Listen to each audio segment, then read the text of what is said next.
Well, if you were here last Sunday, you'll recall that I was talking about heaven not being a place that you go to after you die, but something you experience right here and now.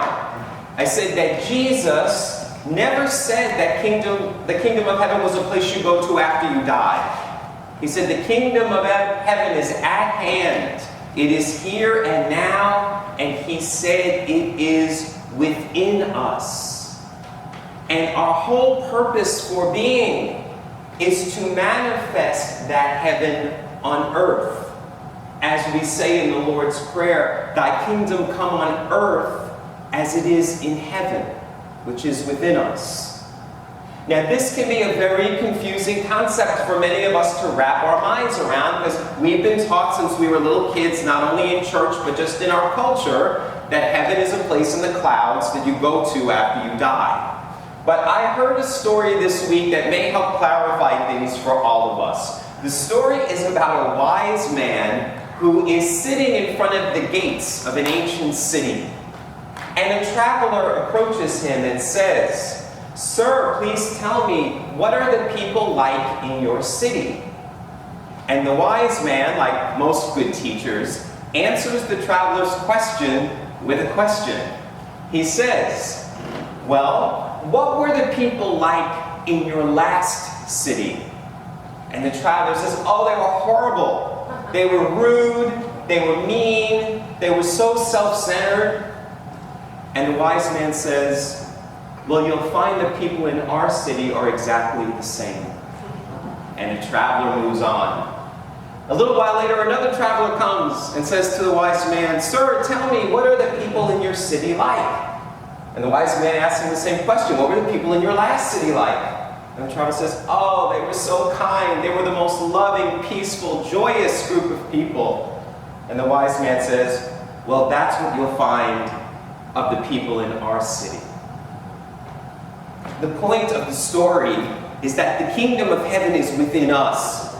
It is a state of mind, a state of being. It is a choice. Heaven is a choice that you make each and every day, each and every moment, of how are you going to look at the world?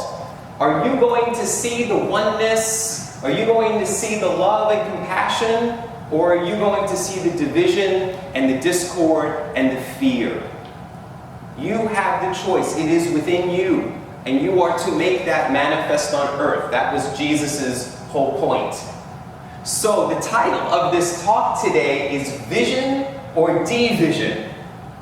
Now Jesus was a man of vision, and he wanted us to change our vision. He kept saying things about seeing through new eyes, seeing things in a new light, envisioning a new world. So it is confusing for us today to hear Jesus talk about division. He's saying, "You think I came to bring peace? I didn't come to bring peace. I came to bring division." And that's shocking for us because we thought Jesus was the Prince of Peace. Well, Jesus was the Prince of Peace. Everything Jesus said, look at the words he said. He said, "Bless those who persecute you.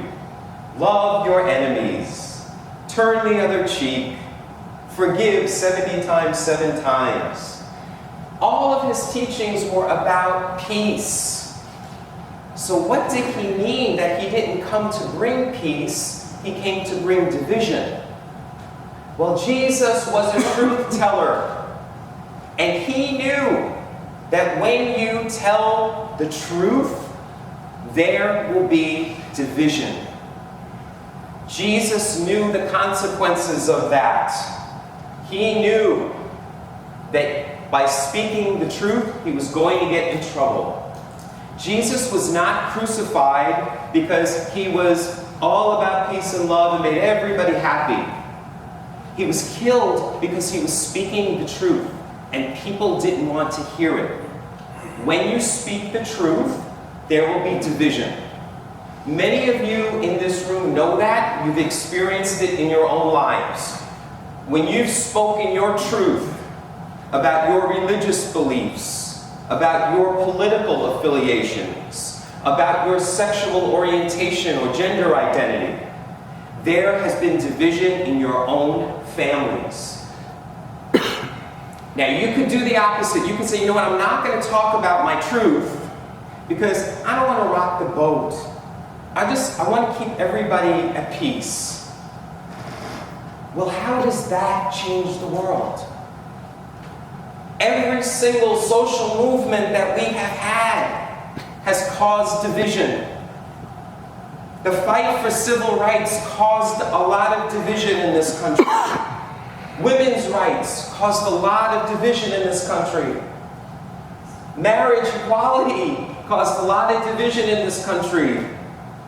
The bathroom issue with the transgender community, using the bathroom that matches their identity, is causing a lot of division in this country.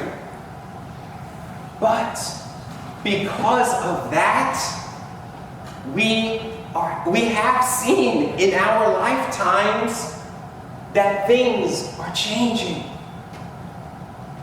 Jesus came to challenge, and we are called to challenge, to speak the truth. That is what today's gospel is about. It's about that we need that first in order to bring about peace, so that more and more people can live lives of life, liberty, and the pursuit of happiness. The UCC, since the Black Lives Matter movement began, our denomination, the UCC, has been a supporter of the Black Lives Matter movement. And if you go on the UCC's website, you'll see that they sell for your church Black Lives Matter buttons and Black Lives Matter banners. There have been several UCC churches in recent months who have seen their Black Lives Matter banners that they have out in front of their church vandalized and defaced.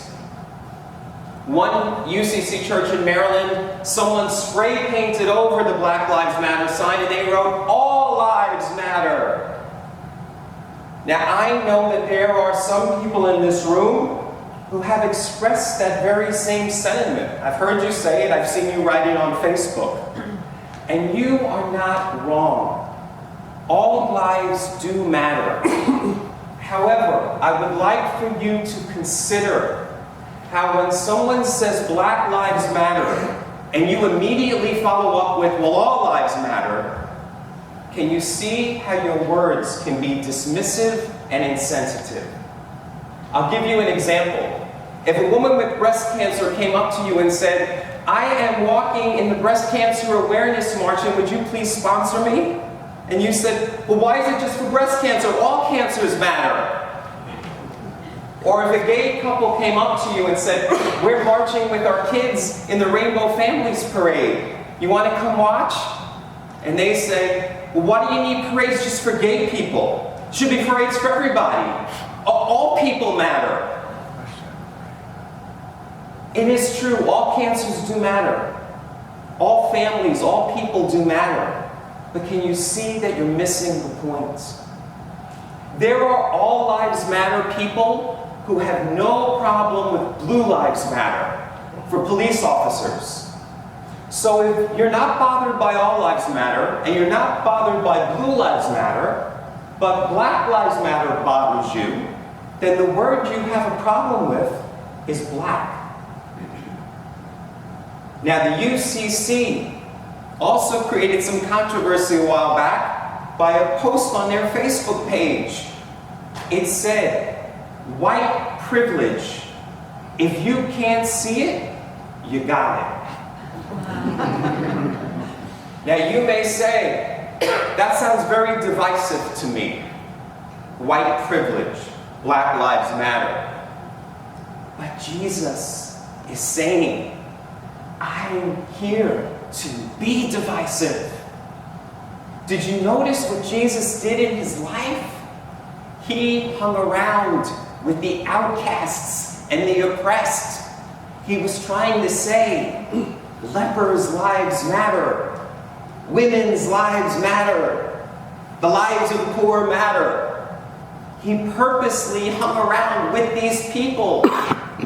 And he said to the people of privilege, He said, these last people shall be first, and you shall be last. And that is why they killed Jesus.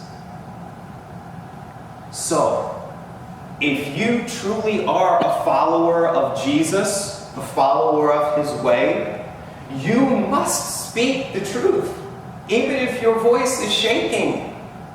We must walk in solidarity with groups who are being oppressed. That's what it means to be Christian. That's what Jesus was all about. Now, Jesus said that he wanted us to create the kingdom of heaven on earth. Jesus is not going to come back and do it for us. We are to do it. And so he was giving us the instructions on how to do it. But as you can see, the consequences that come from speaking the truth are going to be division. But the division will lead towards peace. The riots that we saw during the civil rights, the ACT UP movement we saw during the AIDS crisis, all of those things created change. And more people now are accepted. But division had to happen first.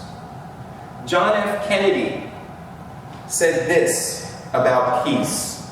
He said, peace is a daily, a weekly, a monthly process, gradually changing opinions, slowly eroding old barriers, and quietly building new structures. Peace is a never-ending process.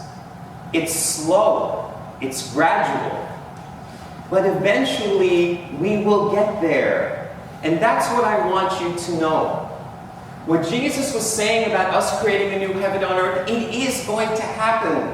Please do not lose your hope in this world of peace that works for everybody. We are making it happen.